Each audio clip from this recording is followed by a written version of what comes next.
And welcome everybody to another episode of Mac Yak, number 104. So getting up there. Hopefully we'll hit 200 in about 96 episodes. Your math Somewhere is like excellent. Exactly. Yeah. Exactly. Excellent. Better than some others. Is the audio good? Hopefully it is. Testing one, I two, haven't three. touched the Testing. audio. So we'll see Smash if everybody that like hears button. our audio. Well, if you say it like that, Bruce, no one's going to do it. Yeah. Trina can hear everybody. Creep him out. Good. All right. That's We got good. audio. We have audio. For once, it's worked perfect. So Now you jinxed it. Fantastic. Yep. Next week we won't ask, and it'll be all screwed up. So exactly. After All right. 45 minutes, people are like, by the way, I can't hear you guys. Well, guys, looks like we got Madeleine back with us, and she's Hi, got some everybody. Hello, Madeleine. goodies for us tonight. So we're going to save that for a little bit later. But she's been working on some stuff for the Classic Mac Challenge that we just had. So we're going to be talking about that as well later on. So how's everybody been doing this week? I've been very busy with the 68K and PowerPC Challenge. No, you haven't. I have thought about it every day. And I asked people on Discord, how's it going? But I have not managed to participate myself. You failed. I blame Jay. Oh, I had to turn this. Why are you blaming me? Because you forced me to buy a 3D printer, and I've I spent all my didn't time on force that. anything. Come on. Yes. No, I think is when I bought mine after yours. Yeah. Steve just opened the laptop and pretends he's been doing it. Yeah. I thought you were doing Well, 68K, not Power PC. Yeah, well, this works with my scanner. The one downstairs I've been reviewing for other things, which I'll get into when we get to that topic. Okay, all right. I just want to make sure because you said you were all adamant about us doing 68K. Don't worry. There's a lot of pain and anguish that went into that. All right, guys. So got a whole lot to talk about tonight, so we're just going to go ahead and move into our very first topic of the evening. And we're going to talk about is Apple planning on a new ditching the touch bar. So that's a rumor that's been coming out that Apple is going to ditch the touch bar and go back to actual function keys again. I hope so. I hope so About too. When they actually came out with the touch bar, I own a 2017 MacBook Pro 13-inch, and I specifically bought the function key one because I did not like the touch bar. I actually went and checked it out at the Apple store, and I just couldn't do it. I was like, this thing sucks. Yeah, I mean, when Apple bring things out, when Apple bring new things out, and so you might look at it and you think, oh, that's really gimmicky, and then you try it and you think, oh, that's actually really good. I was hoping that maybe this would be something that Apple would eventually prove that was actually really good, but I think at the end of the day, it's just a gimmick. Mm-hmm. Yeah.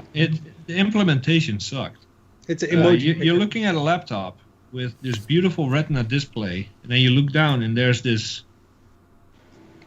5 pixel per inch touch bar that just looks hideous right underneath this Retina display, and that alone was reason enough for me to hate it for the last 4 years.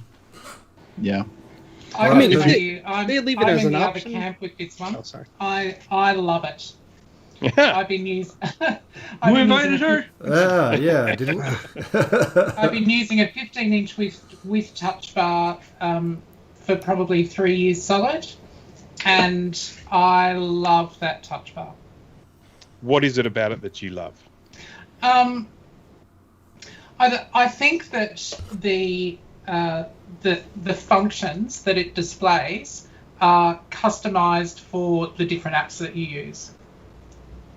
I find it really handy. So it saves you from having to remember function 1 does this, function 2 does that, or something. You've just got an icon or something there that tells you what you need to press. So exactly. Apparently Starbuck Tech works as a Apple Care rep in the Mac department, and he says he's hearing the same thing that they hate. I guess people hate them. Well, if I'm reading that right. The first thing I did when I got my M1 is I disabled the touch bar features, except for, of course, the function keys. And I still find it annoying because I have to tap it before I can tap a function key. Because it keeps shutting off. I forgot the M1 ones had the touch bar. I thought they didn't have it. Yeah, it has it. The M1s you can't get without a touch bar. That's dumb. Yep. They should at least give you the option. If they're going to have it and you don't want it, at least give you the option to have a different model. Yeah. Well, that's why, like I said, when I bought mine, I had the option to get the touch bar for the 2017. However, I got the function keys. So I did not, I was glad I had the option, And it saved me about a couple $100 too, because the touch bar is adding a couple $100 just to put something that's not as functional. Yeah. A lot of people want a physical escape key rather than a touch bar. Exactly. Well, the later ones have physical escape keys, but that's the only function key that is available. Yeah. And I mean, look, I could see the use of it in certain aspects, but my stance on it is if you give you the option of having it, awesome, but don't force it on people who don't want it. Yep. Well, that's not Apple's way. Come on now. Yes, we tell you what to do. I mean, Yeah. I guess that's it's feedback, I suppose. I I'd hope. be interested to know. I hope they are listening to their customers. I mean, they listened to them about that stupid butterfly keyboard and got rid of that. So Finally. I mean, and so let's hope they listen to that. And we're going to talk about some more rumors here in a little bit, but let's talk about the next rumor is the two different sizes that they're coming out, 14-inch and a 16-inch MacBook Pro. So anybody want to speculate on those? I think it makes sense, especially because the bezels of the screens have gotten significantly different since the original PowerBook 15.4 or whatever it was that came out. Mm-hmm. I mean, it's just a matter of time before, they change that up. And obviously we have the 16-inch MacBook Pro already. So I could see a 14-inch one within a very relatively similar factors to the 13-inch one, but just give you a little bit more space. And the same thing with the 16-inch, almost getting to that 17-inch territory of, having a nice screen. So I don't know if it's really worth the extra inch for a 14 because the 13's pretty okay. Well, I mean, if you look at the form factor of, let's say, the old polycarbonate, 13-inch MacBooks, that form factor was not too bulky. And it was essentially, give or take, 14 inches diagonal, or roughly around then, you consider the plastic. Yeah. What they do now with how close the displays are, I mean, you look at the bezel of like the MacBook behind you, Grudy. I mean, if you could pack a bit of a larger display into that, I think they have a bit more of a competitive advantage when you compare machines to machines like, an iPad or like a Dell or whatever that has the same size screen, but the resolution is very poor, Yeah, the stream just went offline. No, it's still going. I have it on mine still. I'm monitoring it over here on the other one. Looking good here. Yeah. I see it. Yeah, it's all good for me. Huh. I mean, So- if they want to do it as a pro option, that's fine with me. I don't think they're going to do it with every machine, but if they want to experiment with different screen sizes, I see no problem with that. Yeah, I think. So, what do you guys think is the best size? Is it 14 or 16? 17. 17. 17, yeah, I agree with that, but Yeah, I don't think they're going back to 17. That's why I welcome a 16. I think 17's I a love little. my 17. 17's a little big. It's a little big for a traveling. traveling, yes. Yeah. Because I mean, I have a 17-inch Power Mac or Mac, whatever you call it, Power Mac G4. Computer. Yeah, PowerBook. That's what I said. And Our Mac. or whatever. And it's a little big to travel with. Okay. Well, yeah, Come on. You can literally use it as a weapon and crack someone across the head with it. It probably won't I mean, hurt it. If Yeah. you're carting her around to I don't know, like 3 meetings a day or something like that, no, it doesn't make sense. But I know from my perspective that on the occasion that I might go away on holiday and I might have to do some work on holiday, whipping out the 17-inch, whacking it on, sort of on the table there, it's a fantastic thing. I mean, you feel like you've brought your office with you. So I can definitely see the appeal of a 17-inch, but yeah, they're not for everyone. I've never gotten the argument like, oh, for travel or for meetings or for school, 17 is just too heavy. rewind X amount of years when I was still in high school, my backpack weighed about the same as a Mac Pro fully loaded. So a 17-inch MacBook Pro never really fazed me that much. I love it. Although, mind you, I've tried to use various things on planes because I've spent a little bit of time on planes. It sucks on the plane. Oh, it's terrible. Look, anything over a 13-inch is terrible on a plane. The iPad Pro that I've got is too big to sit and watch anything on a plane. It's ridiculous. Especially when the inconsiderate prick in front of you wants to lean back during the flight. So now your you're screen's sitting like there with this. your screen like this. Yeah, look, I don't know whether it's the same in the US now as it is in Australia, but those economy seats, you can just barely squeeze your knees into them. The last time I flew, it's been a while, but I always have to pay $50 to $70 extra for an upgrade. My knees don't fit. I don't fit there. Yeah. That's why I got an iPad Mini back in the day for when I did do a lot of travel for on the airplane. Yeah. Never ended up using it because as soon as I sit down in the airplane, I pass out and I wake up when we get there. But the 17-inch is definitely, it works for everything but an airplane. I will agree with that. I remember having a great time with the 12-inch PowerBook, taking that on trips because it was so tiny. I mean, I'd have the airline adapter and all these plugs, just to get it to power while we were on the plane. So those bulky things took up more space than the PowerBook itself. But and probably finding power, especially a PowerBook. But so we're thinking that the 16 is probably going to be the more popular one then, because 14 sounds like a weird size. It's a weird size. I mean, what is the 13 now? It's like 13.3 or whatever.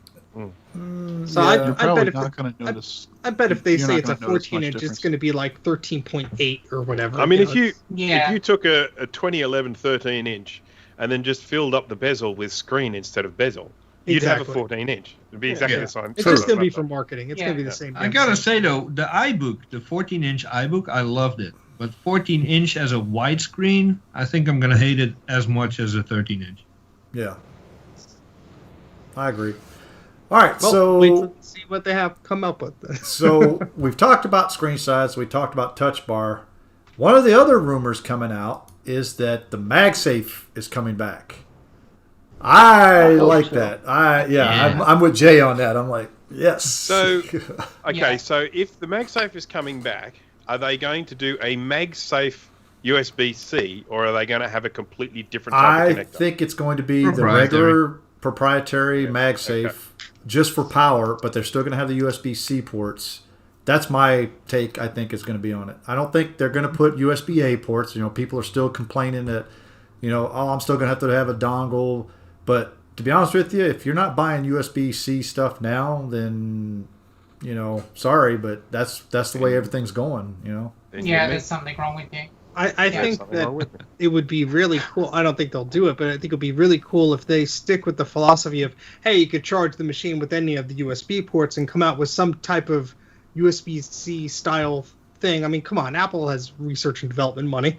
They can't invent a plug that plugs in and retracts itself without damaging. It's got to be a USB-C solution because they're not going to add an additional port just for charging. I would certainly hope not, unless they do it. What I was going to say.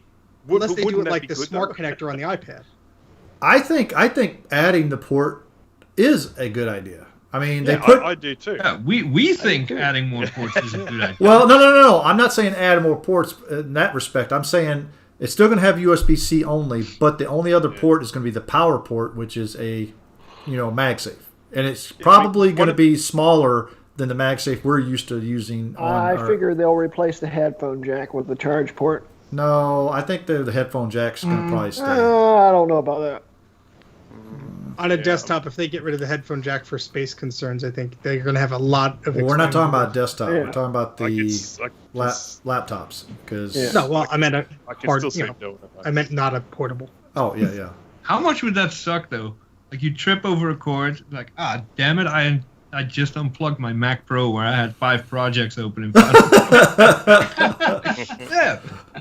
I mean, I could totally see them doing that, like with the smart connector they have on the newer iPads for the keyboards. I mean, that's just like a few contacts and a magnet. I could totally see them doing that on the MacBook Pro and have it flush or whatever, you know. Yeah.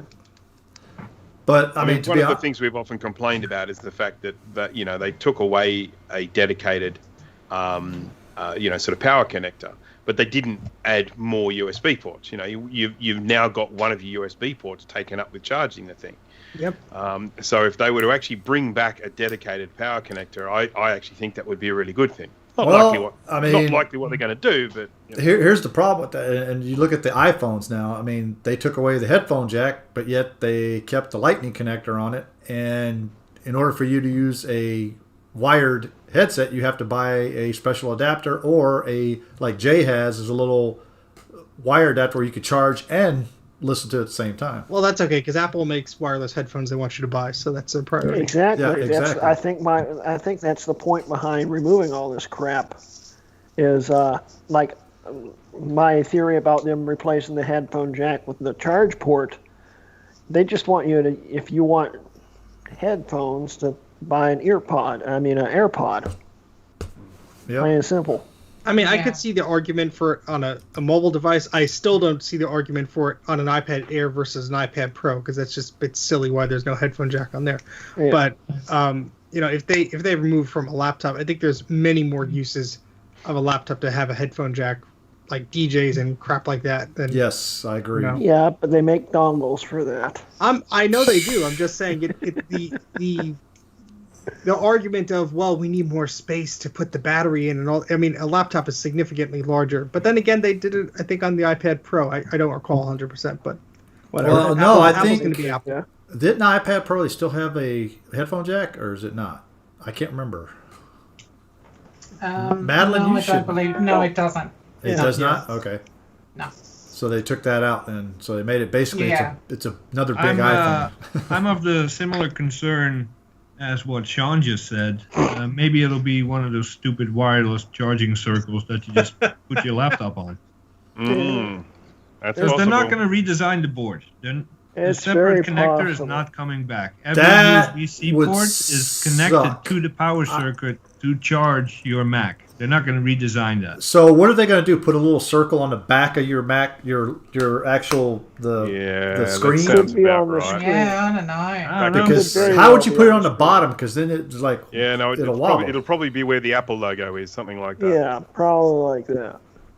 So it'll Yeah. be just as pointless as having, you know, the stupid little problem port on the is- bottom of the mouse. I Oh, don't. not you too, Madeleine. Come on. I actually. I hate that, man. The problem is, if they did it to the back of the screen, those new MagSafe things get really, really, really hot.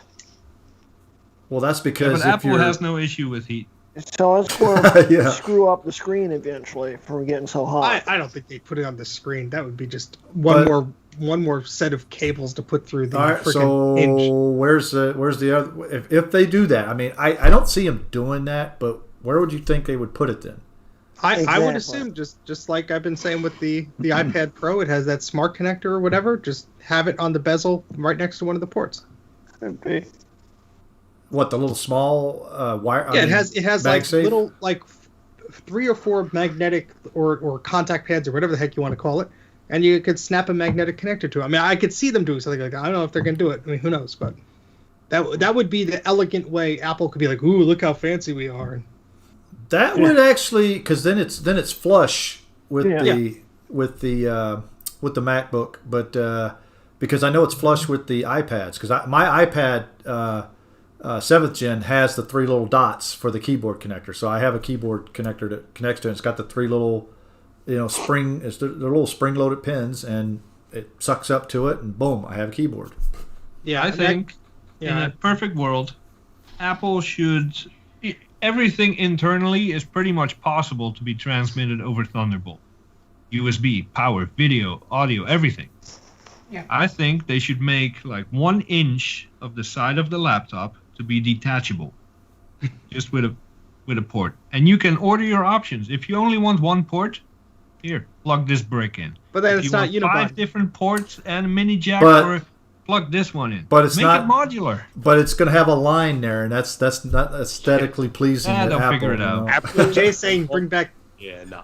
Yeah, bring back the personality card. Yeah, pretty much. Bring back the swappable bays from the old power books. Yep. Do Pismo, click, battery out, floppy drive in, click. Oh man, awesome. Yeah, they were good. Yep. All right. So anything else before we move on, guys? Because this next topic's going to be kind of fun, I think. Did we have one more rumor, Greg? Did we talk about? Did you talk about the Mac Pro Mini or no? Yeah, no, that's not. It's not in the notes here. So I wrote it in the notes this afternoon. Well, you got the overlay up. So I'm looking Mac at Pro it. Mini is right there. Item number 3. is MagSafe coming back? And then it doesn't say anything in the. Oh wait, the smaller Mac Pro Mini. Okay. oh, Yeah. That just appeared in the notes a minute ago. I swear. It's in the notes. I there, think. Thomas.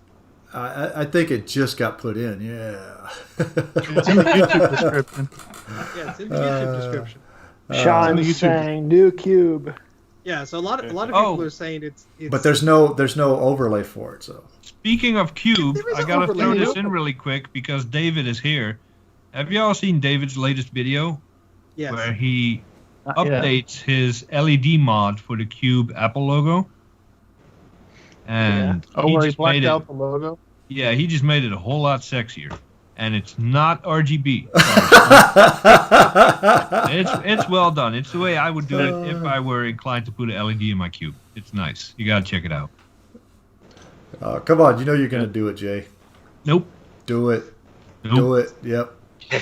He'll do it. Watch, and he'll Do it show in us, and then we're gonna sit there like, see, Jay did it, and it's all because of Sean and David. Nope.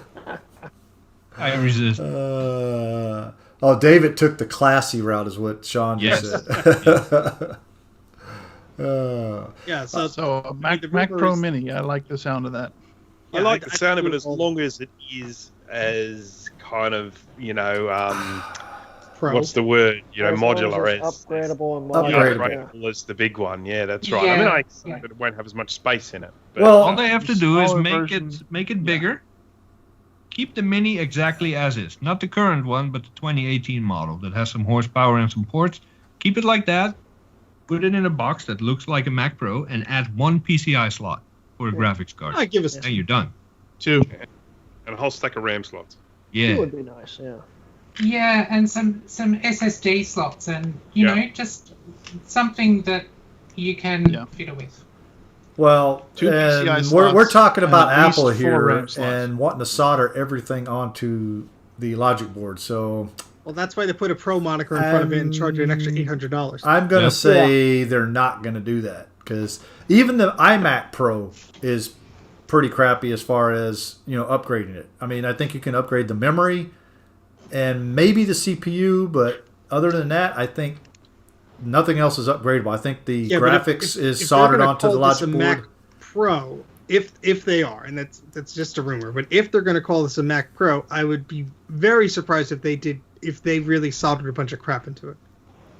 You're talking about the Mac Pro Mini, right? Yeah, if they labeled this as a Pro and they soldered a bunch of crap into it, I don't think that would sit well with a lot of Well, people. I they mean, are like able I to said, solve. the iMac Pro, okay, it's got the Pro on the back of it, is pretty much the same as a regular iMac, except that, it basically has more horsepower. That's about it. I mean, and the graphics is a little bit better. But the graphics chip is soldered to the board. And now, the newest iMac that just came out with the SSD, fully SSD, no more of this Fusion drive, has all the memory soldered onto the logic board as well as the SSD is soldered onto it. So whatever you buy, Yeah, I mean is what you that's get. like I don't know. To me, that it's an all-in-one. It's a little different. Now, look, Apple could be perfectly within their Appleness to just solder everything in because it's a mini version or whatever they end up calling it. But I'm an optimist to the end. So But I don't see them coming out with anything smaller than the current Mac Pro because you can't, like Jay was saying, I don't think you could put a PCIe, one video card in there. And I mean, to be honest with you, I don't think it's going to be any smaller. It can't be any smaller unless you make it into the Mac Mini style and then have it modular that way. Well, you just look at like these PC cases and stuff that people have of these smaller boards with 1 or 2 PCI slots. I mean, it's totally possible. I'm not saying Apple's going to do it, but I'm saying there are form factors that are out there that do a pretty good job. Well, I'm going to tell you what, if they do it that way, then you're going to see it basically with the soldered on SSD, the soldered on memory. That's what you're going to see, because that's the only way Apple's going to make it smaller. Well, see, the soldered on memory argument, I think, is a valid one, because with all these ARM chips, who knows if they're actually going to give us memory slots in these machines. To be honest with you, the ARM chips have the memory built into the chip, the actual the CPU. So you have the memory, you have the video, everything's built into that one chip now. Why would you need a graphics card then for it if that's built into it too? Do you remember these Express cards? Yeah. Okay. I have one of those. Yeah. This is almost the same size as the logic board for one of the MacBooks. Okay, that has everything on it: CPU, GPU, everything. If they make 2 or 3 of these slots in the Mac Mini or the Mac Mini Pro, whatever it is, and you can buy these modules. Say, hey, I want another processor. Click. Hey, I want a nice graphics card. Click. That would be sweet, right? That would. But okay, we're still talking Apple here. Apple's not going to do that. You can dream, but let reality slap you in the face because Apple's not going to do that. I'm living in reality. Once they fix the eGPU stuff with the M1 Max, I think there's an argument for not having a slot. But I mean, that's still silly. Justin goes, I think the memory is on separate chips soldered beside. Nope, it's not. The memory is part of the CPU. It is built in. Yeah. There is no separate. Definitely has its advantages. It's fast as hell. Oh, yeah. Do it like, what was it? I think it was some early Power PC had a little bit of RAM on board, and then you could expand it. Do that. Give us the basic 4 or 8 gigs. Fine, solder it on the board and let us put a module in there of 16 or 32 gigs. But here's the problem I can see with that. Remember how fast it is on the chip. So if you're going to put some outside memory in there, it's going to be way slower. So basically, are you going to use that for like cache or? Well, it's not that slow. You're not going to be able to share. 800 megahertz. You're not going to be able to share both. You're going to have 2 banks of, let's say, you have 8 gigabytes. But it's the same with the early Mac Pros, where you had the. Whoa! Who did that? All right, stop again. Right. All right. Rudy, who did it? Stop touching stuff. Oh, you're funny. That wasn't me, you know that. But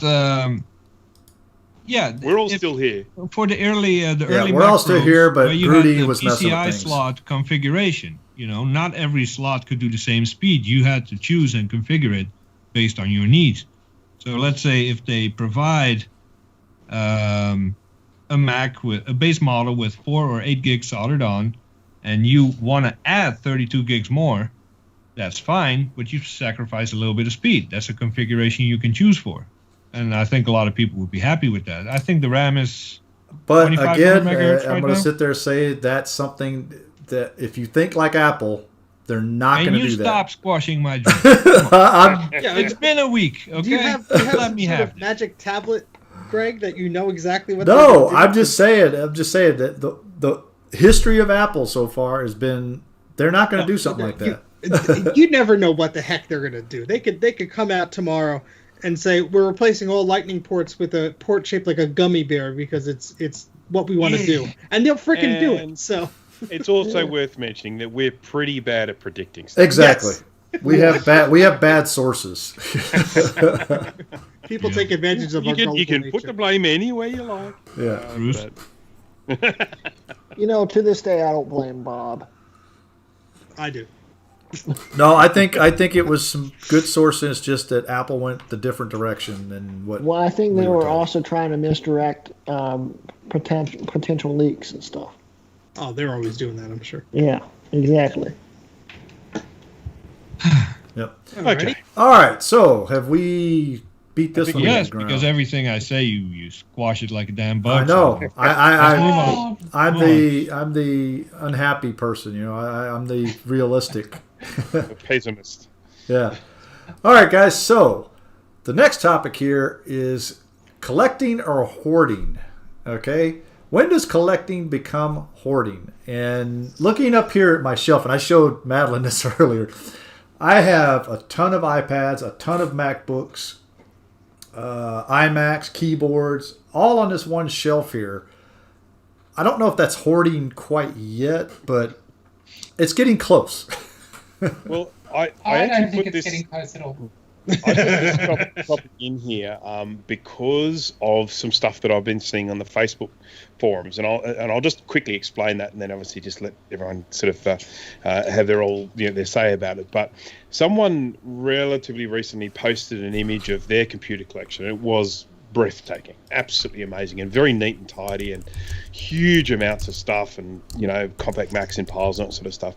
And it actually generated, there were a lot of people just going, awesome, love it, but it actually generated quite a bit of animosity of people saying, I've been looking for one of those for years. You've got 5 of them there. You are hoarding this stuff. You're making it so that you're putting up the price of these things by hanging on to these things, by sort of restricting them from the market and everything. And so these people are actually getting quite angry at this person for having such a big collection. It's like you've got too many there. You should sell some of them and share them around. So having 5 of something is hoarding.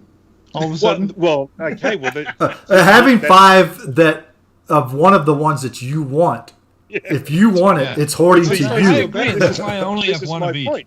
This is my point. This is the They made question. thousands of these things. Hundreds What of is the thousands. difference between collecting Yeah. and hoarding? I mean, if you have 5, is that hoarding? If you have 50, is that hoarding? I mean, All right, Steve, you want to jump in here, Steve? You want to ask the guy who doesn't even know how many iMacs he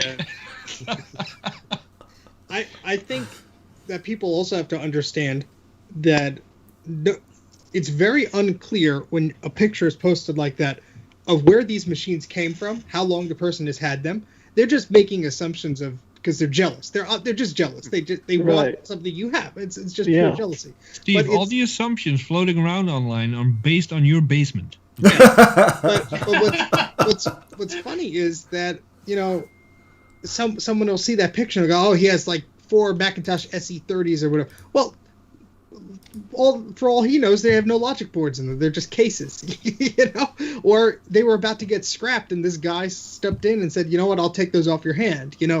That's what happens most of the time. I mean, I have, like Mike was saying, a bunch of iMacs because they were literally wrapped up in a pallet with saran wrap, clear wrap, and they were about to be destroyed. They were about to be sent off to some other place. They were going to rip them apart, take all the copper and the metal out of them, and just trash them. So, yeah, I could have let them do that, but I wanted a few of the green ones, and I ended up taking more than I thought I should. But Mike got a few out of them. So. I think hoarding is a long-term issue. Yeah. Like if you have stuff in your kitchen and you trip over it every time you try to cook, you probably have a hoarding problem. Yes. Gertie. Yeah, I do have a few Macs in my kitchen, but I'm not tripping over them. For example, speaking for myself, I do not hoard, but I do have a lot of a few different items. Not to keep them all. For example, the entire rack full of Xserves that I have a project in mind that I want to make a video on. As soon as I do that, I'll let 99% of them go. I only need one. Same with the G3 blue and whites that I have. I want to make one good machine, and then the rest can go. Well, also, Just ask Dana. I gave him half my crap last time he was here. But I mean, Jay, there's a good reason for hanging on to this stuff because they're not making any more of them. So if I you know, have, but I only need one. I know, but if you have a G3 blue and white, and all of a sudden the power supply dies, it's like, well, you have a spare. So Yeah, is 2 all you need then? I 2 of each one? I think the line is drawn if you are collecting a system that you have no purpose of, no intention rather of using or playing around with or whatever. You're just getting it to get it, maybe to resell it or whatever. I mean that. Well, that's not hoarding then. If you're basically reselling it. Yeah. If I have a garage full of like 500 Macintosh SEs for some reason, which I don't, let me make make it clear, I don't. No, it's 400. You got 499. I think that would be a bit obsessive. If you're not using them, you're just letting them sit there, and you're trying to either scalp them or whatever the heck you're doing. I mean, that's a whole other topic, but I don't know. So here's a question: has anyone here ever bought something with the intention of selling it and then decided to keep it? Oh yeah. Oh, I think we all have. Totally. I've just got to say on the whole hoarding issue, I think the key to not hoarding, to not hoarding anything for me is tidiness and workability. So, if you I have a bunch of G5s, for example, but they are all functional, and if they're not functional, they are parts machines for other machines, and they are, and they're relatively tidy. When I see somebody post an image of one of those storage sheds and they've got everything tossed in there, you see the storage sheds that have just got big piles of rubbish. To me, that's hoarding. Okay, I'm going to give you a big prime example, and everybody should know this one about the computer reset in Dallas, Texas. I know everybody's heard about that warehouse. I mean, it's a huge warehouse, and it was stock full of every computer you could imagine was in there. Yeah. It's slightly more organized. Yeah. It is slightly more organized because they've actually been working on it, and a lot of the stuff is gone. A lot of the Apple stuff has already been gone. In fact, that is a nasty rumor. There's plenty of crap still there. Trust me. Oh yeah. But I'm saying a lot of the Apple stuff has been gone. No. There's plenty of Apple stuff there. Oh really? Yes. Well, when are we going to go? The pictures I saw recently, there are. But I see, like, that situation, obviously, yes, the person was, like, running a repair type business. He accepted junk that people were just going to throw out, and obviously it got way out of hand. that is hoarding, though. I'm going to tell you what. Yeah. That's why I can't have a shed. That is hoarding. But is that... that does tie in with what Madeleine just said. If they had... Let's say they spend $5 million on the appropriate storage racks to have everything neat and tidy. Would it then not be hoarding if it looks tidy? If he organized it and he was selling it and it was all for sale, I would say that. But he had a warehouse there, and when he died, they walked in there like, things were just piled and piled and piled on stuff. At the time, he was dying. This guy was no spring chicken. He obviously couldn't reassemble these shelves. There was structural issues with the facility that obviously weather had deteriorated some of the scaffolding and stuff. So, in that situation, when there is so much that you don't know what you have, and it's difficult to assess even where one starts and one begins, that's obviously into that area. Exactly it, Steve. When you have a good idea, you have a partial inventory or whatever, you're selective about what you take. Like, somebody offered me an eMac, I'd say no. We're talking about selective. Sorry, Steve, but you're a hoarder, bro. when you go somewhere like, oh, I'm here to pick up this Mac, and you come back with some 1955 studio camera recording equipment. It's not that old. And 6 image writers. All right, 1956. When you just start grabbing everything with a power plug or a capacitor in it just because, that's hoarding. So I have a psychic connection to image writers, and if they cry out, and if I don't save them, they haunt me. So I'm saving myself. Yeah, even though the person I know that'll make a 3-hour road trip just to go to an e-waste place because somebody gave him a hint that there was a Mac there. An hour and a half, tops. Yeah, it's 3 hours round trip, though. One of these days, the price for minivan. One of these days, I'm going to make the trip up to Steve's house, because, I only live maybe 4 hours, I think, away from Steve. So one of these days I'll have to go up there. So I got that he's going to let you in. Well, that's because he's still holding a Apple I'm holding IIe it for me. ransom. No. Hold it like the cat on my lap. He might not let you out. He's not without a strip search. Yeah, exactly. Yeah. Go through the metal detector. Nick is asking, who has storage units outside of their house for their collection? I do not. I do not. If you count my garage. I do not. If you count my shop. Yeah. I have a storage unit, but it's not for my Macs. It has Macs in it. It's your repair shop, though, right? That's what were your. you going to say before, Bruce? So I have a storage unit, but it's not for my Macs. It has Macs in it, but it's not for my Macs. It's for, lots and lots of other stuff, and there are some Macs in there. It's not but for a his dedicated Mac, store. but he has Macs Not in the it. primary. I've probably got like maybe 5 or 6 Macs in there. I mean, compared to what I have in the house. But I've always had the attitude that if I am trying to sort of grow a collection, I tend to agree with Steve that it makes sense to have 2 of something in case you have problems with one, you can still put together a working machine. But if I end up with too much of a particular computer, I like to use those to potentially trade, to get hold of things that I don't have and want to have. I mean, I mentioned a while ago how I had too many 2CIs, so I swapped a 2CI for a 2CX so that it meant that I had the 2 matching sort of 2C models, and so I think and that's how different are they, Bruce? What, the 2CX and the 2CI? Yeah. Are different enough. What's the difference though? What's the difference? One has a cache slot, one has a ROM sim slot, one has onboard video, one doesn't. One's faster, one's slower. One is significantly better than the other, basically. But at the end of the day, they are it's like, I mean, like a 2 or a 2X. I mean, they're very similar, but I would like to have both of those. If I had, I don't know, sort of 3 2Xs, and I had an opportunity to, swap one of those or trade, with some other things or something like that to get a 2FX or something like that, I would, sort of.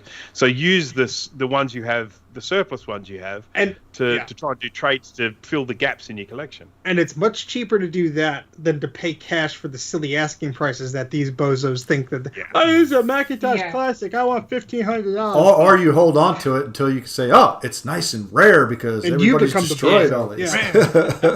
Yeah. Now, honest assessment of oneself. Okay, how many here and in the chat are not hoarders just because you happen to live with someone that prevents you from being one? Oh, I'm totally a hoarder. I don't live with one anymore, and I'm still I actually stopped buying Macs for a while anyway. Yeah, because you buy motorcycles now. Exactly. Motorcycles and SUVs. That's his new. Yeah. I might hoard some trucks. Yeah. Trucks that don't run. Well, most do. That's a lot of people in the chat, by the way. So I'm glad I'm not alone. Well, it's funny because when I think we first met Jay, his friend had to come in at like midnight with a van full of stuff, and had to. I hope Miss Saliki's watching right now because had to stash it in. It's already the in the basement. house. It's safe. Whatever truth might come out. It's already. You can't find it now. But yeah, he's sitting there tells he had to go under the cover of darkness to sneak it down to the basement because that's the only way he was getting it in. Yep.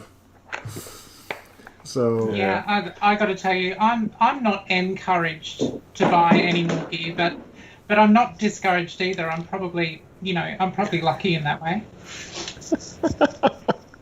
Yeah, my partner's reasonably supportive. If I say, if I sort of say something along the lines of, I got all this lot for free. I'll be able to sell this for like heaps. Then it's like, yeah, okay, no worries. And then you go and keep it, and it's still there. She's gonna come back and go. She's gonna say, "Let me record this. What you say, and you could sell it for heaps." Because then 10 years later, she's gonna come back and go, "Remember when you said you're gonna sell this for heaps?" That's actually how I got my first 2 Xers back in 2009. It's like, oh yeah. I know they take up a lot of closet space, babe, but I can sell these easily, and I still have them in my basement now. And you have more. The excuse I did use, and then my wife said, "Well, you always say that, but you never sell it. You just keep it." That's what mine says too. Yep, same thing. Yeah, no, same argument about doing the dishes. Like, no, today I'll do it. But to my defense, I intend to sell some of it. I've got I think a Classic 2 that I'm planning to sell, and I've got I think an eMac that I'm planning to sell. So there are. Anyone want an eMac? Well, to my defense, to my defense, I've actually have sold some of my stuff. I mean, like some of the iMacs and stuff that I've had, I've gotten rid of. I've sold a couple of MacBook Pros and stuff like that. But I sell them for a reasonable price compared to some of the idiots that want, like, for a 2009 MacBook Pro, somebody wants $400 for it, and I'm like, really? Yeah. It's not going to happen. You're not going to get that. I sell it for like 150, and they're like, I have people jumping on it. I have people waiting in line because they're like, I want to buy that. So. So Dana, what about you? I have at least one of all the models, almost all the models that I was really ever after. So I've really slowed down quite a bit. And if I see something that catches my eye, I'll be like, do I want to get it? Do I really? Because to me, hoarding is if you have more stuff than you have room for, you don't take care of it, you just let it sit in a pile, and you don't really know or have any plans what to do with it. That's hoarding to me. Can you do local hoarding? Because I hoard in my office, but not in the rest of the house. That's all. That's where my hoarding is all in this room. In my case, I'm not married, so if I was a hoarder, my house would be full of computers. There'd be stuff all over the place. And right now, I've just got it organized to where I like to have it, and it's on display. I don't have to put it in a storage room in another part of the house. It's all in one place now, and so and I have an area where I can work on them, and that's what I plan on doing. So, like I said, if I see something that I think that might be neat to have, there's a few models that I'm still on the lookout for, but they're the rarer, more expensive ones. Now it's just like. I was gonna say, just keep Dana away from the pliers on him, so he's good. Yeah, but Dana goes about it differently. We will walk into a recycler and say, "Oh, Skype wants to export from your keychain." Hell no, go away. He will walk in somewhere and it's like, "Oh, I don't need this, and I don't need that, and oh, that is huge and heavy. I need it." He's gonna have a basement full of network servers before the year is up. Yep. There's just one in the basement. The other one's upstairs. Yeah, and of course you want a Mac 2 as well, don't you, Dana? I do want a Mac 2. That's one of those odd ones. Yeah, that's one of those odd ones because you want Bruce Lisa, sees them like every other day. He sees one come in like, "Can you recap this for me?" I have never in my life seen one in person. Well, Dana, I actually only have seen the one that was the one I ended up picking up years ago, and it was way more than I wanted. It was more yellowed and everything, but I jumped on it because I've never seen a Mac 2 other than that, and I like you, I've been looking for one. Yeah, see, if I saw one, I'd jump on it, or a 2X. I've never seen one of those, but I have two 2FX machines. So see, I don't have a 2FX. I don't have a 2X. They're not inside, but they look identical. But I still, just because it's a Mac 2, it's not a 2FX by any stretch of the imagination, but they look the same. But I still want one. So, all right. So I think with I'm in the same boat with you, Dana. Like I have most of the things that I was looking for. Like the Image Writer LQ was a weird one that I was looking for. The only thing, and again, it would have to be at like a reasonable price, but I don't even like really want it that bad. It would be like a PowerBook 100 or a portable or something weird like that. That's kind of how it is when you're a collector. Is you eventually get, if you've ever had a dream of owning a certain machine or whatever you're collecting, and you get one, and maybe you have one or two, but at some point there comes a time where you're like, well, I've gotten pretty much everything I want. But then especially with like where there's such a variety, like with Macs, you can start looking for the ones that are really hard to find, like the Mac TV or the 20th anniversary Mac, or there's even ones that are even rarer than that. So prototypes, a lot of guys go into collecting prototypes if they have the money for it. Yeah, well, that does factor into it. There's people that collect because they couldn't afford it back in the day. Right. That's how it usually starts. I collect now. Like back in the day, I collected because I had space. Then I moved, and I spent 10 years in a 2-bedroom apartment, and I had no space. So I didn't collect anything, and it was hard to find. Then I moved to this big house, and I started collecting like crazy. And I picked up everything I could get my hands on, and then I started narrowing it down. I started selling stuff. I started giving away stuff, and now I pretty much only have left the stuff that I really have a connection with because of nostalgia or whatever.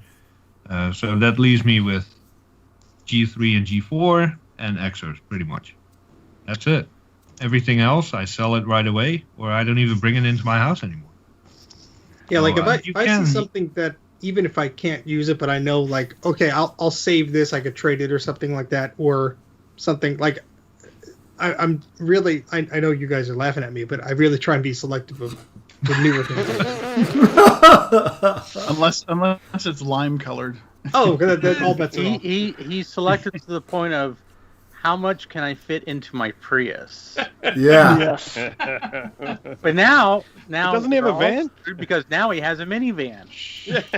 Yeah, but he didn't have the minivan when he went to the warehouse last. I did not. He only had the that would have been worse. Yeah. They had wide. He showed extreme restraint when he went to that place in New York last year because he had to judge how much of this stuff he can fit Limited into a transportation 2005 space. Toyota Prius. Yeah, but Well, then you go guys back remember again. he sent us a picture of when It his was car was stuff. loaded up? Yeah, Like, I was wow, surprised that they is- didn't get pulled And he over. figured You that must have been finally a all my years Tetris of playing master. Tetris paid off. Well, it's funny because when I went to check out, both times I was there, they were like, "Are you sure this is all gonna fit?" And the last time I was there, I was like shoving those aluminum keyboards in every little pocket because there was literally no space. So, Steve, according to the chat, you need to go to California.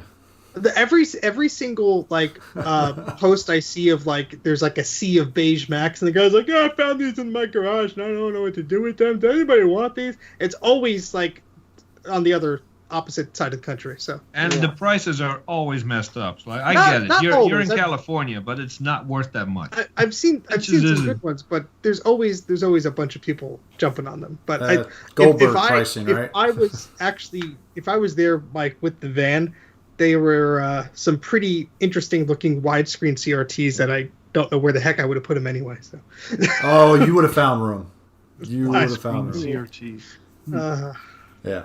All right, guys. So, we need to move on here. We actually went way long on that one. I knew we were because that was a pretty good topic for all of us here. I think we all have a slight either collecting or hoarding problem. You know, it's just slight. Yeah. I mean, My I therapist says didn't it's nothing single to anyone do with- out. No. Steve I Ford, Dana collects. my therapist says it's nothing to be ashamed of. yeah. All right. So we extended the PPC/68K challenge another week. So today is the official end date of the 68K/PowerPC challenge. So what we want to ask is, especially here, we'll ask all of the people here first that's on the show. What did you do for the challenge, and I gotta go how for did a it minute. work? I'll be right back. I'll start off because I know that I said I was going to try to get into it. However, life got involved, and I didn't get a chance to actually do much. Life is called 3D printing. Exactly. That's my life now. 3D printing just doesn't work on a PowerPC right now, so it's hard to do that stuff. So, If you But- put Linux on it, it will. It's true. But anyway, so I didn't get too much. I was going to try to stream the show tonight on my other computer here. However, it wasn't working. So I went back to my 2011 MacBook Pro to watch the stream to make sure it's working. So whoever recommended Aqua Tube or whatever the heck that was, it's not that great, especially for live streams. I think Sean was trying it too, and he said it didn't. Even with his upgraded G4 Cube, it still wasn't streaming well. So Yeah. So I think for live streams it's not very good, but even for recorded videos it was still choppy. I mean, I was watching a video with it and it was still a little choppy. So I was like, I'm not going to use that. So I think Sorry, go ahead. no, go ahead. As Raphael points out, I can't roam forever, so I'll go next. I told you all before the challenge started, sorry, that I wasn't going to participate. So no guilt whatsoever for the first week. Last week I said I was going to try, and I tried. I tried to run my 3D printer interface on a G4 Mac Mini, and it completely choked up within 5 seconds. So that was just not going to happen, and that was the extent of my attempt to participate in the challenge. I touched a lot of Power PCs when I was organizing my basement. I feel that should count for something. The lasting Power PCs, gotcha. Maybe all for hobbies. But yeah, it just wasn't meant to be for me this time around. Yeah, in fact, Sean even said he's trying to stream in 10.4 Fox with chat, and I couldn't get the chat to work at all, or even the stream wasn't really working. So I switched over to the my MacBook Pro 2011, and it seems to be working okay. So, how about you, Dana? We'll save Steve for last since he's got his. Oh, actually, we're saving Madeleine for last. That's right. Yeah. So the main reason that the main thing that I wanted to do during the challenge with mine was I have a bi-monthly newsletter that I do graphic design for, and it was going to hit just perfectly to line up with the challenge. Well, then it got pushed back a week, and then we decided to extend the challenge a week. So I've been trying to. Since I do the thing, obviously, in modern software, it's Adobe Creative Cloud 2021 or whatever the newest version is. I'm trying to figure out a way to save the existing document back to CS4 was the first version to have the IDML, basically an IDML file. You can open it on any version of Illustrator or any version of InDesign after that. Before that, it was called an INX file, and that was CS3, CS2, and I think that's it. So if you're using something before that, like for OS 9, like my PowerPC machine, there's really no way to save it back that I can find. So I would have to recreate the document. It's going to take too much time. So, I'm kind of stalled out. I don't know what else to do with it because I've got to start working on this project, and it's due in about 5 days. So I can't really spend any more time on it. So it's been kind of a flop for me.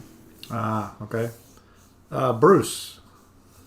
Okay, so just a quick recap. I had two different computers I was going to use. One was a Macintosh 2CI with the Radius Rocket 040 on it, and the whole point of that was to actually try and do as much as I can under System 6, sort of a challenge in itself. The other computer I've got is a 2 gigahertz dual G5 with 8 gigs of RAM and a 1 terabyte SSD in it, dual booting 10.4 and 10.5. And I've got that loaded up with a lot of software that works really well as substitutes of what I'm doing for the sort of stuff that I do at the moment. And over the last couple of weeks, I haven't touched either of them. Because you got a 3D printer too. Because I got a 3D printer as well. So the way you formulate that is life got in the way. Yes, that formulates. Now I have full intention of still doing some of this stuff and probably doing some videos on it. I obviously won't be doing it within the schedule of the the challenge, but I do want to do a video on the System 6 stuff, because I have just the time I've spent using System 6 with that computer. I have found very interesting in terms of what you can do and what you can't do. You'd be surprised what you can do, but you'd also be surprised what incredibly simple things you can't do under System 6. So I plan to do a video on that later on. All right. How about you, Grudy? Well, I, of course, used my late 2005 iMac G5 and this PowerBook G4 right here. The iMac, I watched YouTube. Wait, yeah, it tried to. But I watched YouTube on, in fact, when we were doing the episode where we announced it, I had the episode streaming on the G5 for about half the episode before it got too hot. And it did okay streaming YouTube, but it seems to be getting even slower now. I was probably streaming, burnt up all that thermal paste in it. I just put it on too, which is a sad part, but probably did. But I was streaming at 240 and sometimes 144, just trying to get it to play anything. Streaming wise, that's all it would do. Playing back regular videos, it could sometimes do 360p. If it was a multi-processor Mac, it probably would have done better. But it still did. It still watched YouTube. And then for the PowerBook, I tried to use Facebook on it, and Facebook's getting pretty rough to use. No. So Sean says solder started dripping out of the bottom of the G5. I wouldn't be shocked if it hadn't actually. Yeah.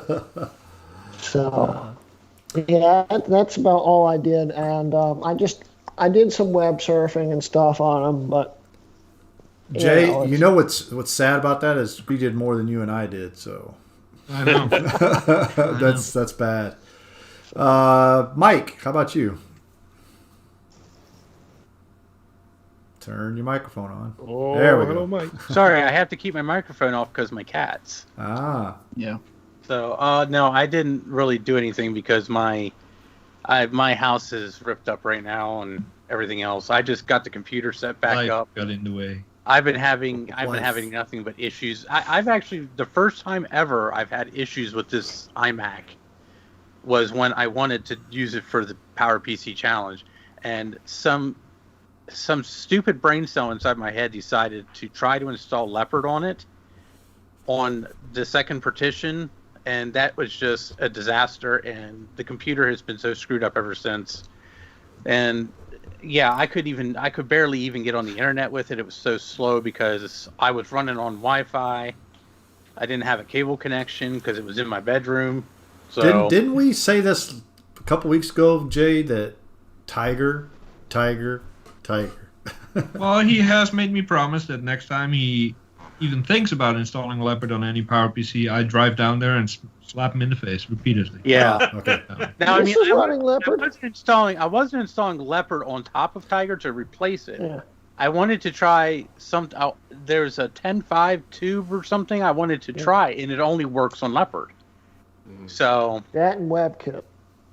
yeah, that was the only reason I was even attempting the Leopard thing, and yeah, that just re-cemented my belief that Leopard sucks. Yeah, well, But I mean, it's running those toasters really well. but I put Leopard. I use Leopard on my G5 back here, my Power Mac G5, but it runs fine on there. But Yeah. I think Yeah, I'm the same. The Leopard runs really well on the G5, and it allows you to do things that you can't do with 10.4. But yeah, I mean, you're putting it on an old G4, it's a different story. Listen, Well, to it's all not- you Leopard users here and in the chat, karma will bite you in the ass eventually.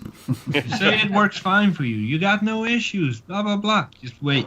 Give it time. I have not had any issues with it ever. Give it time. Give it time. It'll happen. Well, I have never had any trouble with Leopard since 2004 on any computer ever. So, 2004. yes, I actually bought Tiger when it came out. You said Oh, Leopard. you said Leopard. Oh, no, So- Tiger. No, Yeah. Leopard sucks. So it makes more sense now. I was surprised because I truthfully thought that it would actually run. I don't know what happened, but it turned into a disaster. So, and then running on the slow Wi-Fi, it just, oh my God. So, but I mean, I finally got it set up, and it's still giving me some trouble, but it's running, and it is hardwired into my gigabit switch, so it now has full access to my network. Well, at least you have hardwire. One of the people in here doesn't believe in using wired I hate Ethernet. Wi-Fi. I hate it. Rudy. I cannot stand Wi-Fi. Say what? We're talking about you. I was fighting with my Wi-Fi at work today, and I'm like, oh my God, it's like The only thing I use the Wi-Fi at work for is to stream music to my old iPhone 4S. Yeah, I mean, I think Wi-Fi for the machines that only work with Wi-Fi, like your iPads and your phones and stuff like that. If it's got an Ethernet connector on it, plug it in. Yep. I have more Ethernet cables going to my entertainment center now than I have HDMI cables. All right, so before we get to Madeleine, last but not least of the actual Mac Yak crew, how about you, Steve? Yeah, so I spent a lot of effort and frustration getting my Quadra 800 set up, and so had a really crappy time. Yes, so that we'll get to that, and I got it triple booted, and honestly, I've been doing okay with it. I've been writing my notes about like my repairs and stuff like that for logic boards and stuff on those, because I usually, as a gimmick, as a fun little thing, I'll print out like the invoice or the work order of the job that was done on the image writer, just because most of the people that I do the repairs for sort of appreciate that as a fun little thing. So it's either my Power Mac connected to that image writer, but in this case it was the Quadra. So just word processing, played some games, tons of games. What else did I do? And I didn't find an email client that worked 100%. I thought I got one working on 8.1, but it was giving me a lot of authentication issues. So I probably didn't select the right one. But I did have my backup here, so I set up 3 machines. I was only going to do, 4, but I was only going to do like the Quadra, but I needed a helper machine.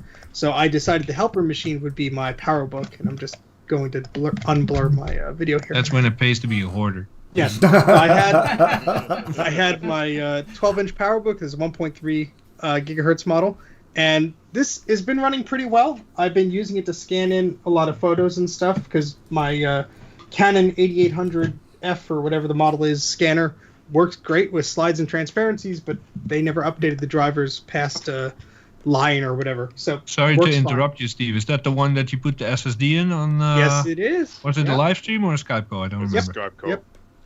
Yeah, live stream. No, it wasn't. Yeah, the SSD I put in the live stream.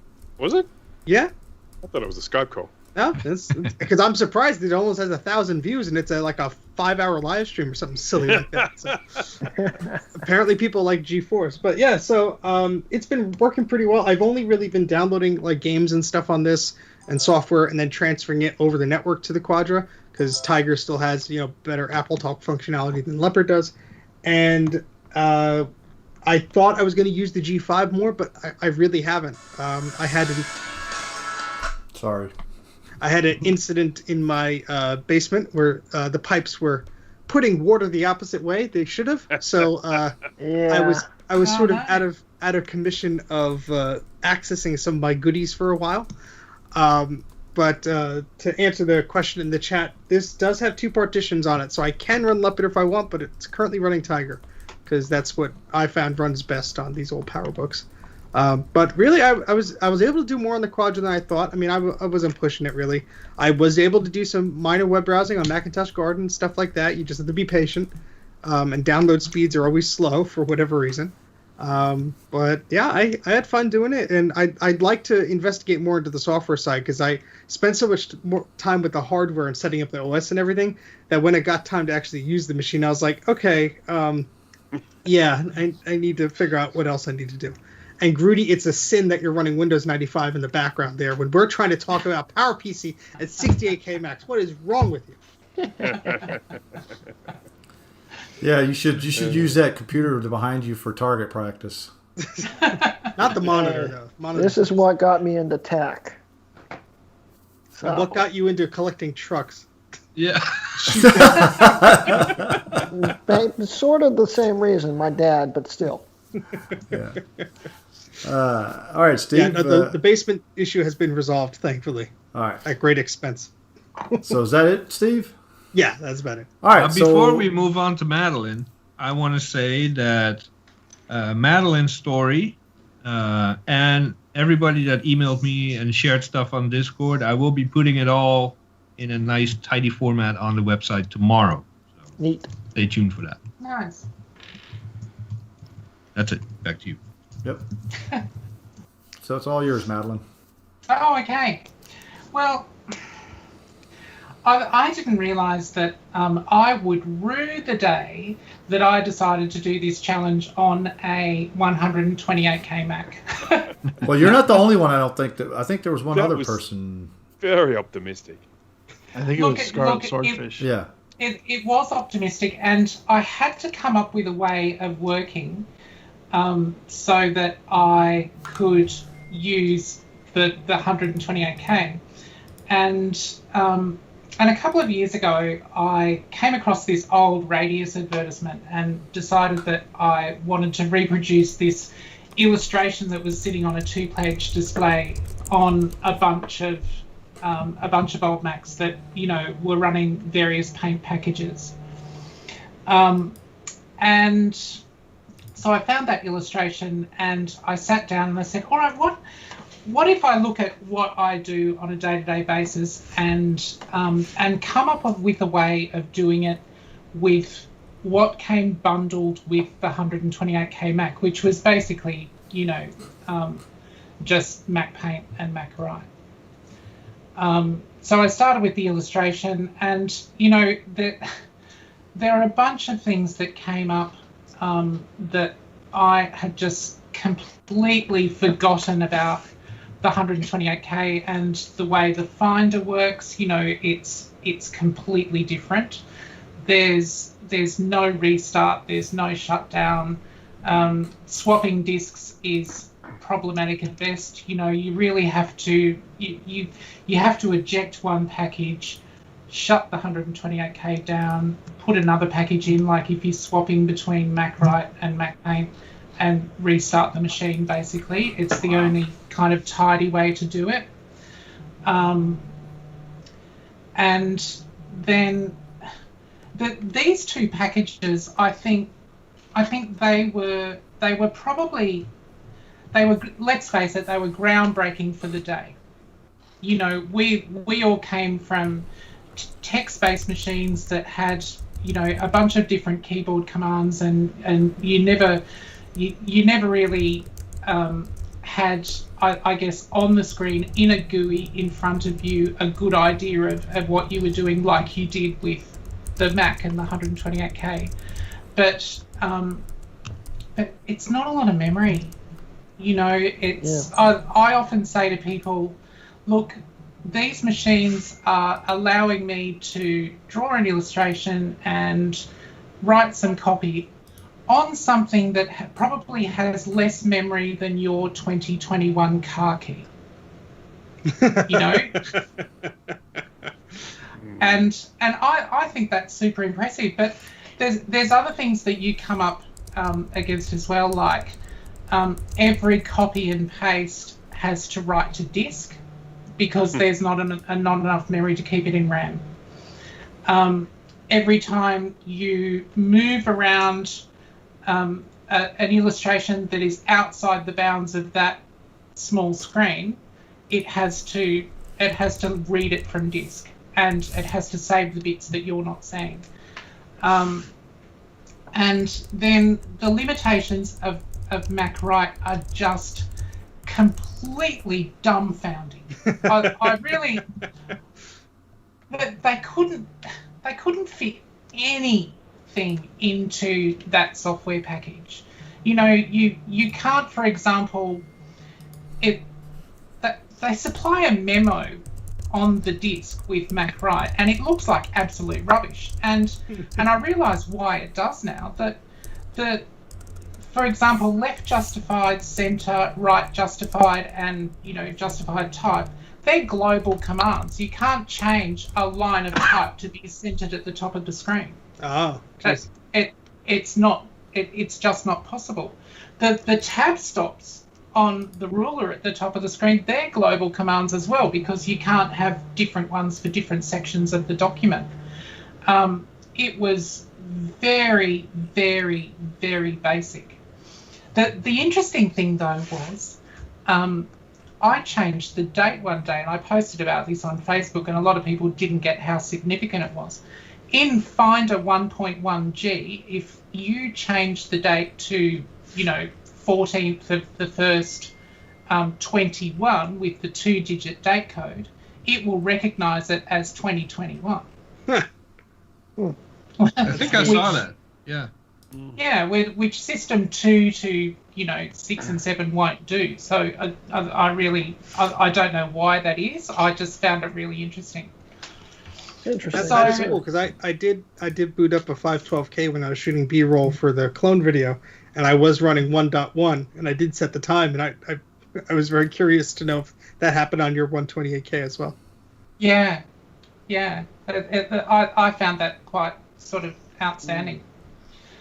So I came up with this idea. I was going to do those, a couple of those street posters that you see that have got the little tags at the bottom, about not necessarily selling a 1984 128K Mac, but the headline was just, have you seen my 1984 128K Apple Macintosh computer? Like a lost and found thing. And the tags at the bottom just, wow, that's awesome. And then a bunch of whimsical copy, which, hopefully people, when they read it, didn't think that I was an absolute moron. They saw the humour in it. And I did actually put, I put a couple of the tags with if you want one, let's talk. So it was a bit of a marketing. It was a bit of a marketing effort in terms of machines that I sell. And I thought it was creative as hell. I never would have thought of that. Yeah. So I thought it was something that I could do within the bounds of, doing it on a 128K. Obviously, while I spent an inordinate amount of time on that machine in the challenge, and it's running behind me now, and it hasn't missed a beat the entire time. It's Bruce repaired it for me about 12 months ago, and it's just running swimmingly. It's going really well. That's good to know that at least if Bruce fixes something, it's good for a year. That's right when the warranty expires. Yeah, you got to be careful with warranties with, what is it, 35, whatever year-old Macs, 40, right, I don't know. So I'm going to attempt to show the picture that we were talking about. So let's see if that works and see if we can still be heard. Jay wants to tempt fate. He wanted me to show this for everybody. So let's do it. It looks good. Yeah, let's do it. Yeah, audio's still good. Yeah, so that image, I did 2 versions of this advertisement, and I put 5 each of them up around town. This black and white one is what can be achieved with the 128K with some paste up. So, I printed things out, pasted them together, and with a photocopier I could assemble this. But it wasn't capable of, obviously, of holding a scanned image like that. But I did do it in bitmap with a dithered pattern, so, you could theoretically have done that with one of those thunder scans that what's-his-name did. Oh, yeah. Yeah. Well, that's your mistake for using a camera that's way too new. You had to use a quick take or something older, probably. This way predates a quick take. I know, but at least it's small. And I also did a colour version of this advertisement that actually had my radius illustration in it.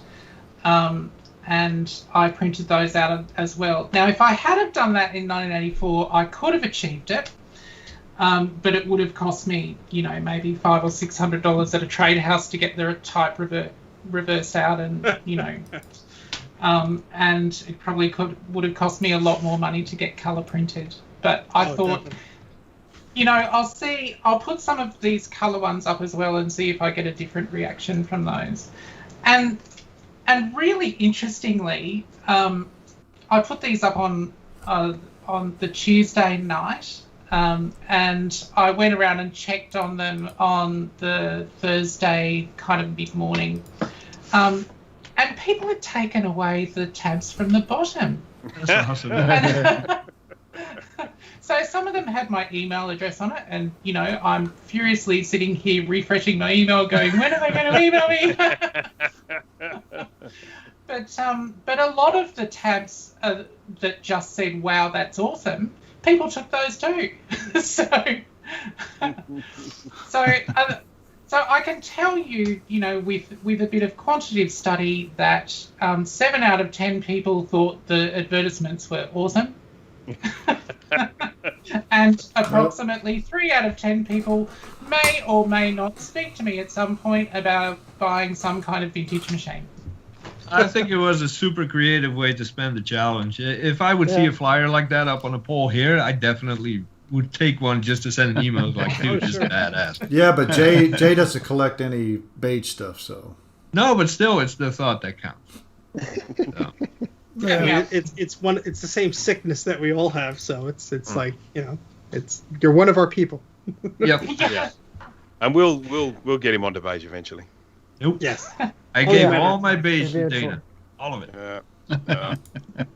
We'll get him. I think the thing that it did for me was in the story on the flyer, if you see it on the website and you have a read of it, it's relatively true how I talked one of my bosses into buying one in 128K in 1984. And it was that was the year of my first interaction with the Mac. And so it would have been with Finder 1.1G, and it was all very brand new. And I think doing this challenge really gave me a lot of nostalgic value of touching a Mac for the first time.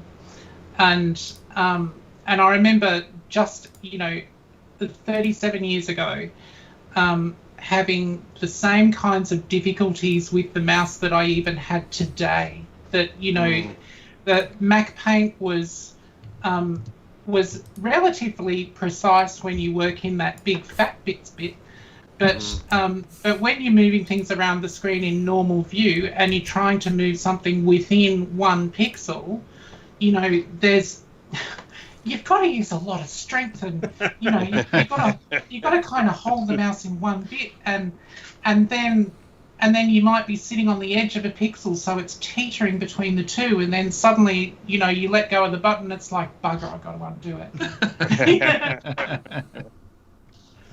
But it was a lot of fun. I'm really glad I did it at the end of the day. I wanted to throw the machine at somebody a couple of times, but yeah, it was great. Well, that's what the handle's for. That's the whole reason, and I know it goes for a lot of people, but that's the whole reason I collect the G3 and G4. It's the nostalgia.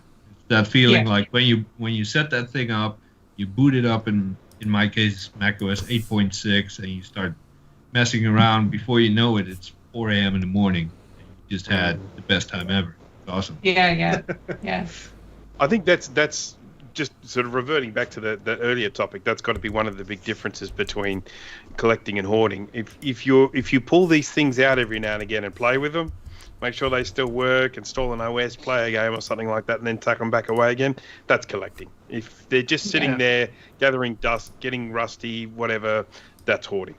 If you get upset when you scratch the plastic or a little bit breaks off, then you're a collector. Yeah, right. Yeah, that's great.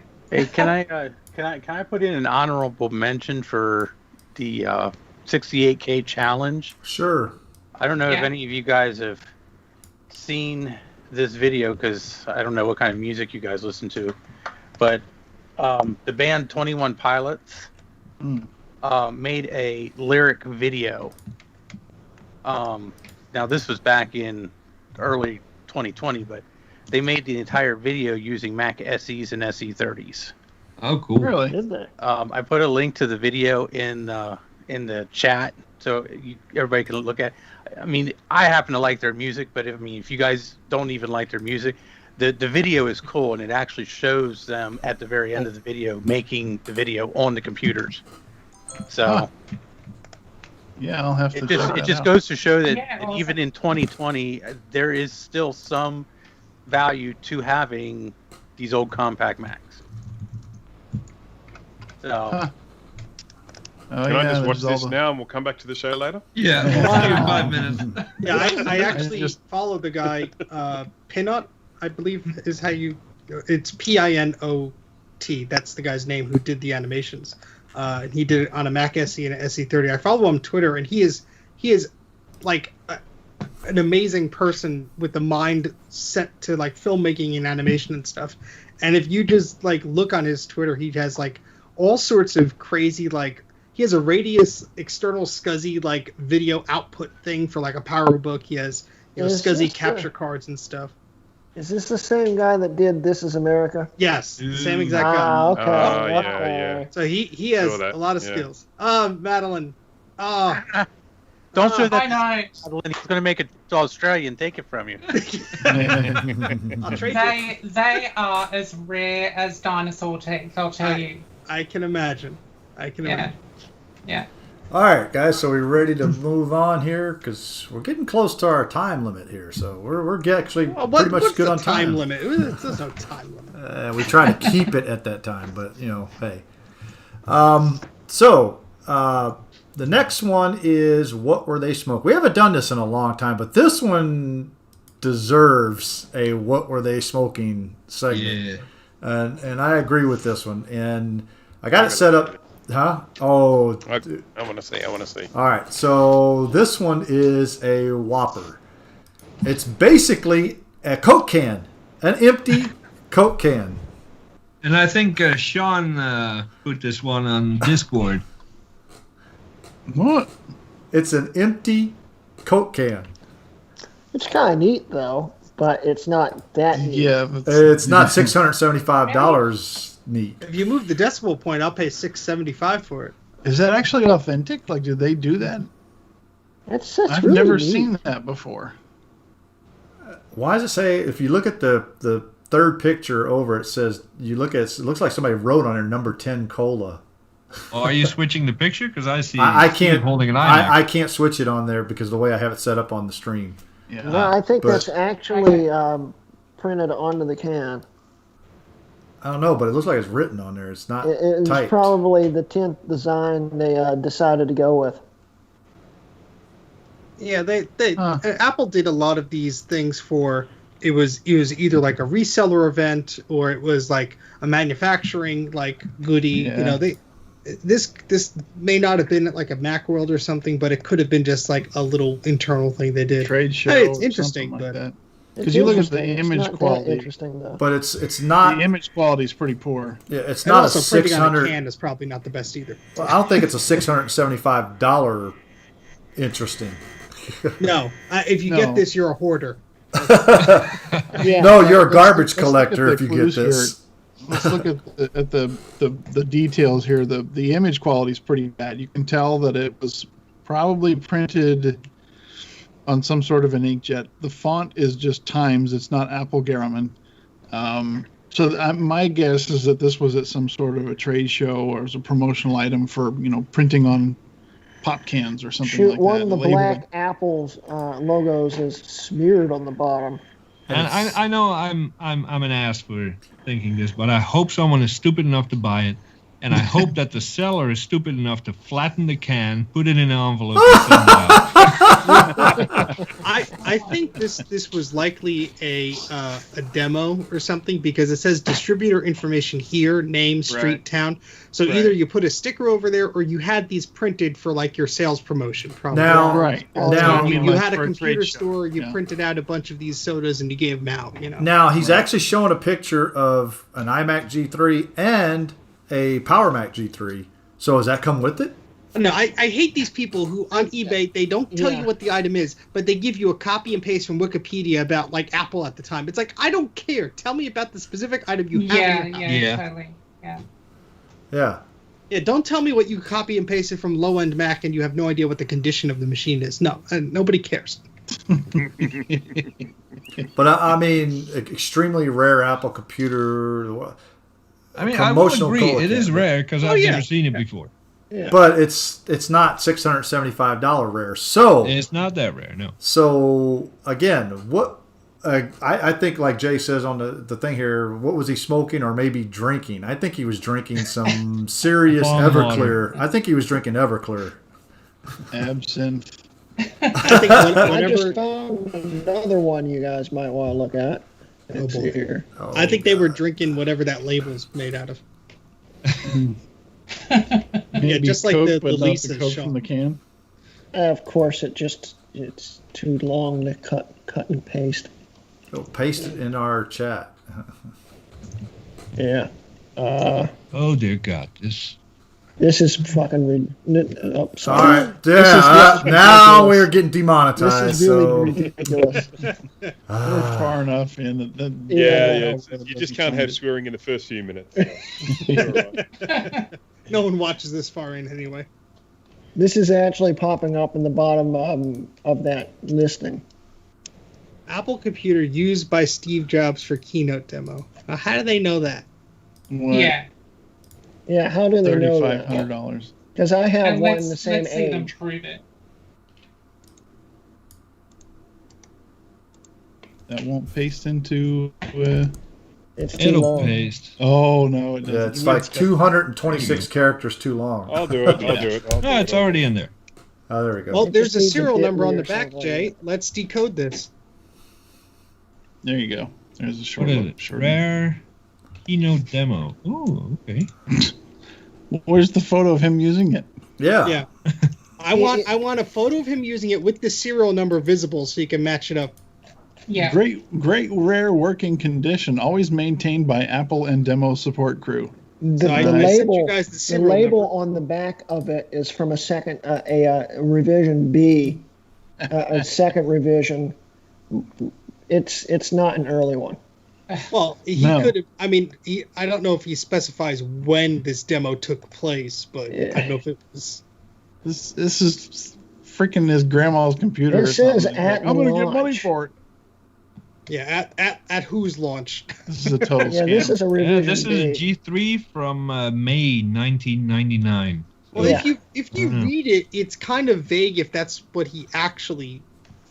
Like the guy's eBay listing is sort of written in a way where I think he could wiggle himself out of it if somebody gets and goes, "Hey, wait a second." Yeah. Yeah. Well, yeah. So he's essentially saying that the Power Mac G3 was used by Steve Jobs at Macworld, but not this one. Definitely not this one. Exactly. That's But what the he's way saying. he's I mean, if somebody came in here and saw that, the way you would read it right at first, oh, Steve Jobs touched it, he licked it, or something like that. Hey, this is I mean, I would give that for the puck, not for the Mac. Yeah, I'm just looking at the files on this thing, and it has OS 10 installed. So, I mean, Yeah. Right. and Photoshop 7, and Not Yeah. for any of the screenshots does it have OS 10 Now- installed. Yeah. Rendezvous Beacon. Have any of you used that? It looks like there's like a beacon software. That the I'd be new. interested. And here's another one. The new case No, was codenamed we're- El Capitan. It we're- was codenamed Yosemite. Yeah. Yeah, and the users are Guest, Mike, and Scan. So I don't see S Alright. Jobs there. I'm closing Yes. that. Yeah, This that's guy's- hilarious.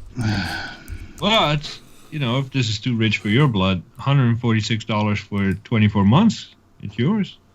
There you go. But you have to pay the $250 shipping. True. Dear, Yeah. dear.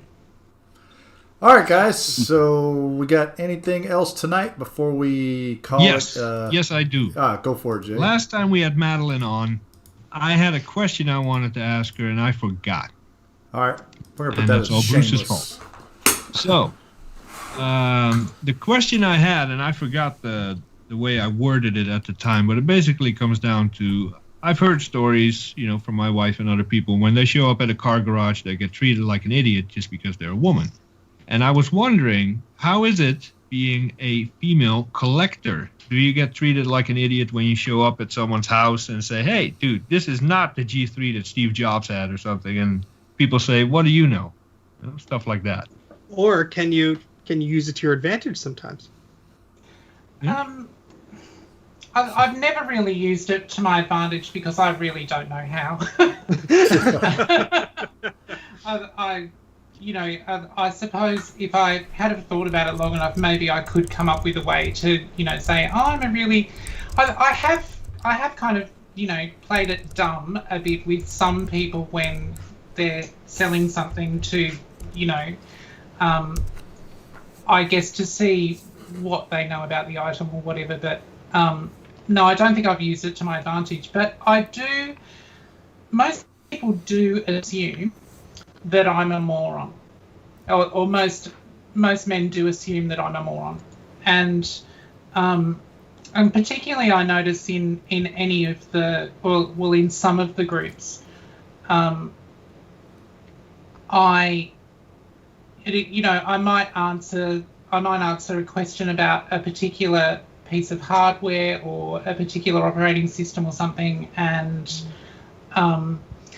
I get these comments back that are like fact checking, or I got a comment the other day which was like, I answered a question about a particular version of an OS and a Finder, and some dude comes back and he goes, it was actually about the 128K and about Finder 1.1G and about the date issue. And he found it very interesting, and he said, I'll check it out with my machine later, and and see what I can find out or something. And I said, well, mate, look, I can tell you that I pulled the disc out of a sealed Picasso box and I stuck it in the machine and I did it, and that is what it did. And he went, oh, okay. So I do get a lot of those kinds of responses. Is you couldn't possibly know what you're talking about, That's horrible. Well, I mean, but that happens in every aspect of your life, and I think I did have a situation the other day where a fellow was selling something in one of the groups, and I wanted it, and somebody else wanted it as well, and this other fellow said, "Oh, give it to Madeleine. She's awesome, and I've seen her in X, Y, Z, and blah blah blah." So I think maybe I don't know, you as a female you might be you might be recognised, or you might be seen as kind of something different in the groups. I don't know. I really don't know. Mm-hmm. Well, I'm only going to remember you for your amazing, I should print it and frame it, Goldman roast that you did in one of the groups. I don't hang out in the beige kind of groups enough to see most of your posts. I see them once in a while, but that roast was awesome. I need to frame that too. I'll print it out on my image writer. It was so awesome. I have a screenshot somewhere. I haven't seen any posts from Goldman in a while. Maybe I'm just not on those groups. Maybe Madeline scared him away. Well, Goldman's been banned from most groups at this point. Yeah. Oh. And, I banned him from all of the groups that I mod or admin. Yeah. I did the same. I have too. So that's pretty much just about every group out there then. If you count through, you guys cover it. And we got Trina in the chat saying, I've been told that they never thought of women as computer techs. Probably, maybe, if not in a bad way, like, oh, you're a woman, what do you know? Maybe there's a big element of surprise. Like, ooh, the funny thing is when the very first computer techs of all time was a woman. Yeah, I know. Well, let's look at it this way. The woman that got man to the moon and back, okay, she wrote the computer code that got man to the moon and back. And she was a West Virginian, too. Mm-hmm. So, I think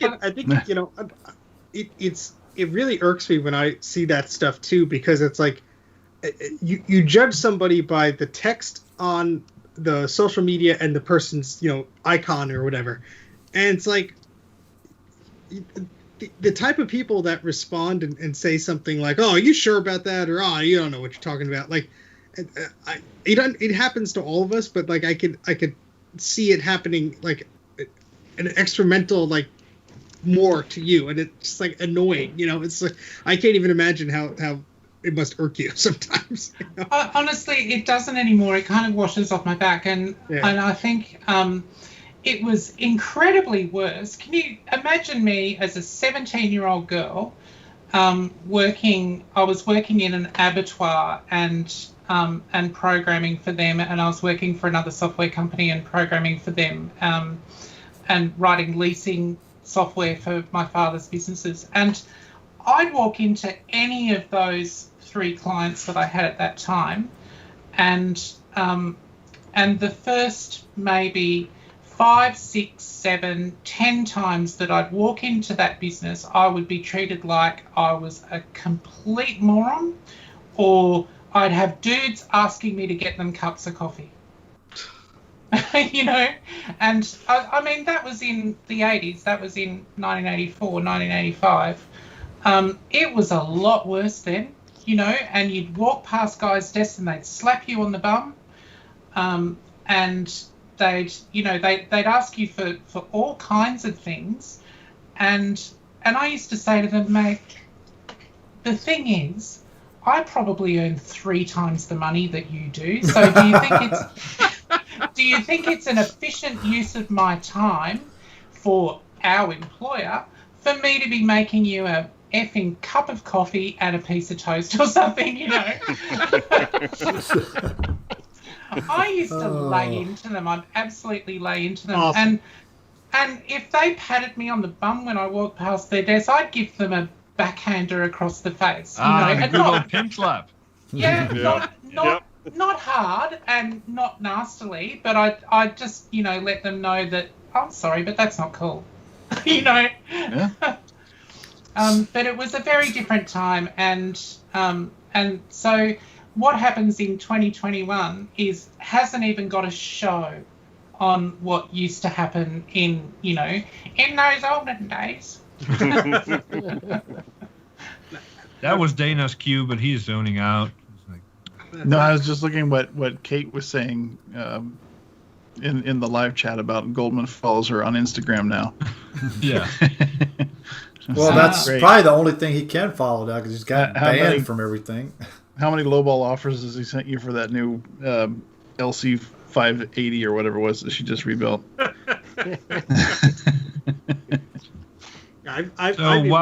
While times have been improved, they're not quite there yet. Is that what I'm hearing, Madeleine? Depends where you go. Yeah, it does depend where you go, and I see an awful lot of sexism and racism in places like Star Trek groups, and there's a lot of it happens there. And Jay doesn't do Star Wars. I don't watch Stargate. Yeah, we're not quite. I mean, we are enlightened in so many different ways now. And I think it's a wonderful place that we've arrived at in society that I can probably apply for the same job as any of you guys. And that's okay. Whether I get it or not is, a different story. I just wonder what human life is going to be like in another 100 years where nobody cares about race anymore and nobody cares about gender or, what you identify as whatever, you just all people. And whether that's some kind of, weird utopian ideal that I have, I don't know. But well, we keep revisiting that every 10 years, so 100 years from now we'll probably still have that same Yeah. Oh, maybe 200 years from now. Well, it's funny you mentioned that because I had a boss and he's dead now, so who cares? But he was a horrible. He had a horrible attitude towards a lot of stuff like that, and at one point I delivered work to him that was working on a project that was multiple people involved, and I was out sick, and one of my coworkers, who was a woman, did a bang-up job on it. She did much better than I could have. She had a mind for this sort of stuff. And for whatever reason, I ended up presenting it to him or emailing it to him, and he's, oh, great work, blah, blah, blah. And I said, oh, no, it was her. She did it. I'm just responsible for pages, whatever. And he just could not get that through his head. he just could. He was like, "Oh yeah, that's funny." I'm like, "No, she did the work. What are you looking at me for?" Yeah. It's just like some people who just cannot get it through their head. It's just ridiculous. Yeah. But I bet though that you've had some sweet irony though once in a while where, you know, someone's telling you about this computer and you probably blow them away with your knowledge of it, and they're like, "Okay, whatever." Open up a can of roast. Yes, exactly. So just to follow up on what Kate said in the live chat, now she says, now that she knows who he is, I'm trying to catfish him for parts. I will fully support those efforts in any monetary way I can, Kate. Yeah, exactly. Yeah, I think all of us would. Madeleine especially, I bet. You know nothing, then use it to your freaking advantage. I mean, I'm just an idiot. I don't really want that part, but if you're giving it away, for you it's $600. For anybody else, it's $5. Yeah. Oh boy. All right, guys. So, anybody else got any shameless promotions they want to put out before we call it a night? I might clean my office this week. Yeah, you always say that, Jay. Come on. I have a question for everyone. Sure. Okay. Why did Apple make a 1.4 gigahertz i5 Mac Mini in 2014 with only 4 gigs of RAM in it? It's called a troll. Stupid. They wanted to see exactly how stupid people were, and everybody that bought one is on a list that the next stupid product is going to be marketed to. That's why if you find a 2014 for sale on Facebook Marketplace now, it's like $150, and the 2012s are still like $300-$400. Yep. Yeah. Well, they made good spec 2014s, mind you. They had an i7 and a high-end i5, but the 1.4 is not one of them. Well, I picked one up recently on Gumtree. It's a sort of selling website out here, and it was being sold as, you know, the guy damaged it when he opened it up, and I was looking at it was easy repair, so it was very cheap. 2012 model, yeah, sweet, no worries. Sort of, I can load it up with RAM and all that sort of stuff. Stick an SSD in it. And it arrived, and it's a 2014. So he messages me, and he's like, "Oh man, I think this is a 2014." And I'm like, "Well," because I recalled that he got an i7, or I was mixing it up, i7 2011 or i5 2012, I think it was. But I was like, "Oh well, at least he got the high end." So I go on this rant like, "Oh yeah, well they're okay, but the 1.4 with 4 gigs of RAM are just freaking useless, and they're garbage, and they should not exist." And then it goes quiet for like an hour, and he comes back. Yes, the 1.4 with 4 gigs. Yeah. that period of the quiet was me repairing it, and then I got it back, and I fired it up and put a system on it, and then bugger. Well, you could use it to stream MP3s, but then maybe that's about it. I mean, look, I still got it for very cheap because it had the damage, and I could probably resell it for more than I paid for it. But I wanted a 2012. But you're doing something with it that would make people like Sean very happy learning about it. Yeah. I'm going to be sticking Ubuntu on it. Ubuntu LEDs. It works better than Mac OS at this point. Yeah. It's going to be dedicated machine. It'll probably be fine for what I want to do with it, but I just wanted a 2012. But you didn't get it. Sorry about that, Bruce. Anything else for Shameless?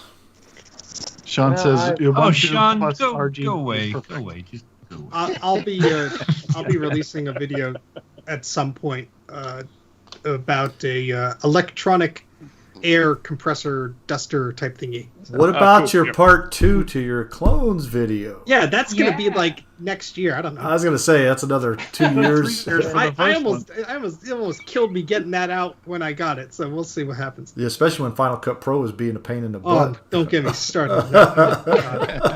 The second a revised M series Mac comes out, I'm just going to bite the bullet, say goodbye to my worries there. Yeah. So can I have the Mac Pro? Huh? You can have what's left of it. I just want the processor tray. Assuming it actually has 2 processors. It does for the moment. Maybe we should do a topic on that next week. Troubleshooting your computer. And how people overthink it. Because we've been telling Steve check your RAM. Check the smart status of your hard drive. Do these basic things to make sure that your machine is okay. Just freaking refuses to do it and keeps complaining about his Mac. I didn't refuse to do it. I just didn't respond to you because I performed those tasks the last time you suggested that. There's no external drives. It was all just the SSDs, which are fairly new. I swapped out the memory to the memory that I had previously when I ran the test, and it was still running like crap. Send it to me. No. But I've got a few things in the pipeline. I've just last week was kind of rough, so it's coming eventually. I did get my childhood computer though. Yeah, I saw that, and I saw that Dana actually did we care something. So little about that. I'm sorry. The first part was good about you got stuff coming out. I'm really looking forward to that. Well, remember, but that is a PC. Remember, my channel is a tech channel, not a Mac tell channel. that to the 4,000 subscribers that joined after you were a Mac channel for a while. True. And has spent the first 20 minutes just talking about a box before you even open it. Yeah. I think it was a good stream, wasn't it? No, I hate to tell you this, Rudy, but I only watched about the first 15 minutes of it because after I'm sitting there waiting, I'm like, nope.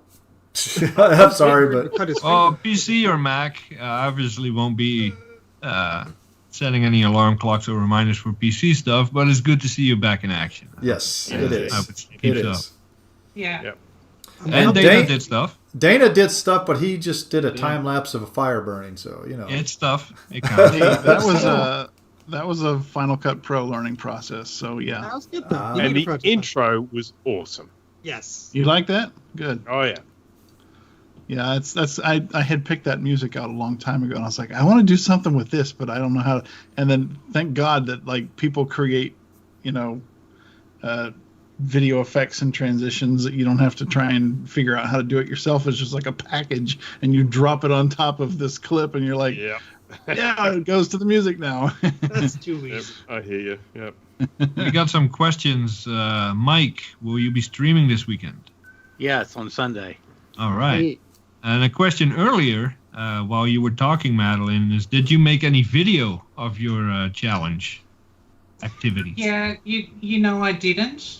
I'm just not set up to do it yet. I'm kind of I'm set up to video conference, but that's about it at the moment. So I'm getting there though. All right. That's all right. That's all right. Jay doesn't do anything either, so Oh no! Hey, I streamed on Discord last week. What? Yeah. On Discord. But it doesn't say that doesn't. But you did that snow, doesn't. didn't you? It was just snowfall. Yeah. 10 minutes of webcam out of my window watching the show. Okay, prove it. Prove it. Huh? There's no proof. There's proof. I took screenshots. I saw it. Oh, a screenshot. There you go. It was a proof side. I missed it. Yeah. It was a security camera. I'll be streaming tomorrow, by the way. I'm just letting people know because I haven't done it in a while. Yeah, speaking of which, I was watching. Life got in the way, so understand. Are you streaming working on my Lisa, Bruce? Ooh. Yeah, maybe. You hear his voice? His voice just got like. Stop and think about that. Is I cleaned my workshop, so I've got more room on my desk now. Yeah, maybe. Yeah. Did you hear Bruce's voice go up about 4 octaves there when he said that? That was a sneaky way of just, segueing into, I think you've had Melissa for long enough. Ooh. Yeah, I think I have. You know what it is? Bruce disagrees. He wants to hold on to it. Bruce is just playing with it. He's like, I have to admit, I'm not looking forward to it because I have a sneaking suspicion that it's teetering on the edge of working and not working, and I feel that the moment I start touching it, traces are going to damage, things are going to stop making contact, continuity is going to be lost, and I'll be spending the next 3 weeks trying to get it working again. I don't envy you in that task, Bruce. Hey Bruce, just put your 1.4 gigahertz Mac Mini board into Lisa, and an emulator. A little speed will be about I'll the put same. a Raspberry Pi in there with an emulator in there. Hey, you could talk to Kate about that. She's done a good emulator for a Mac, so yeah. See. And I think she shared on Discord. She made 3D design of a bracket to hold I an saw that, LCD yeah. inside one of those beige things. Cool. So, in case anyone watching this or listening later or whatever, in case you haven't noticed, a lot of the Mac Yak stuff happens on Discord. Yes, So if you're not on Discord, you're missing out. Yeah, we have a very good Discord channel. In fact, let me go ahead and transition over to it. There's our Discord server right there. So if you want to join us, go ahead over there. You're going to go and see that it's kind of blank and looks like we don't do anything over there. But that's because you have to read the rules first. So once you read the rules and you type what you're supposed to type, you will get full access. And don't bold it. Don't Don't be fancy with the formatting. Just type it. Yeah, because Jay's bot is dumb and it only likes one answer, and that's it. Don't No, like the bot isn't dumb. 1 in every 100 users is dumb. It's not the bot. Right. all right, guys. So let's go ahead and start wrapping this up tonight. We appreciate everybody showing up tonight. Make sure you do, Bruce. What do we want them to do? Smash that like button. Yeah, I can't use the video because he's copyrighted that now. So you know, so. Yeah, we have to pay him $5 for every use. That's why he has to Mike say it. already owes him like $500. Yeah. So, anyways, guys, make sure you hit that like button. We've got right now 34 viewers and only 24 likes, so we should be up to close to 30 likes. Yeah, So, what's up with that, man? Yeah. I know. Yeah. So make sure you hit that like button. Make sure you also hit that subscribe button. Also hit that bell icon because we only do this once a week, so you're only going to get one notice a week. So That's a lot of demands, man.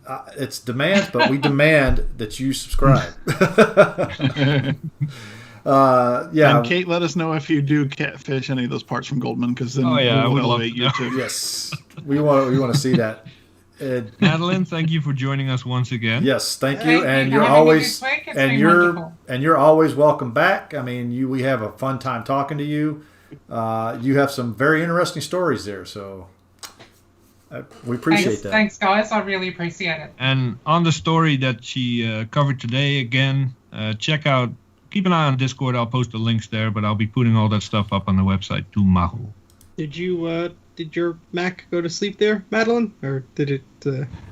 I'm not sure. It started reading the disc in weird ways, so It's so that I 1-year warranty. It I ended switched today. It off there. It's that 2030. It's that trash can Mac, you know. Yeah, maybe it died. At the end of this show. It'd be interesting. Bruce has more work to do now. Bruce is like, no, I don't do anything that's cylindrical. And I was just talking about it being so rock solid. Oh my god! Cursed you. Don't talk about curse. That's Sean Zally right there, the curse Yeah. man. So Yeah. he'll put some RGB lighting in it, you know. Yeah, I mean, just to close out, I talk plenty of smack specifically about Sean because he deserves it. But there is a lot of good content out there. Yes. Some of it you can also find on Discord in the Friends of Mac Yak channel. We got Sean, we got Kate, we got David, and a few others there that post their videos when they come out. So check that out. All right, guys, and so that's going to be it for the night. We'll see you guys again next week. Have a good evening. Adios. Bye.